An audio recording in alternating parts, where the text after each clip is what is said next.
What is the legal recourse if a state government disregards SFC recommendations on Gram Panchayats? Judicial review, legislative override, no specific remedy, public pressure. Judicial review. Explanation.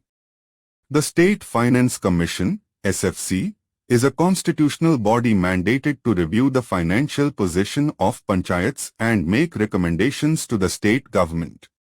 While these recommendations are advisory in nature, disregarding them can be challenged through judicial review.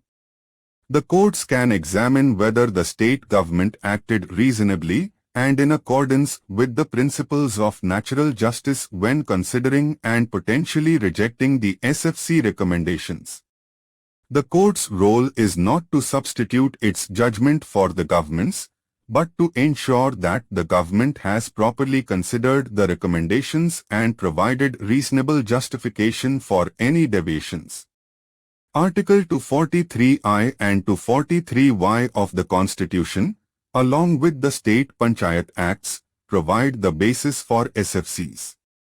While the recommendations are not legally binding in the same way a law is, arbitrary or capricious disregard of constitutional bodies' recommendations is often considered an area where courts can intervene under their power of judicial review to ensure constitutional mandates are respected.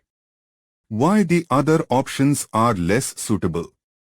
It is not a question of legislative override, as legislative override refers to the power of a legislative body to enact a law that overrules a court ruling or other legal precedent, which is irrelevant in this case as the recommendations are not a court ruling nor a law.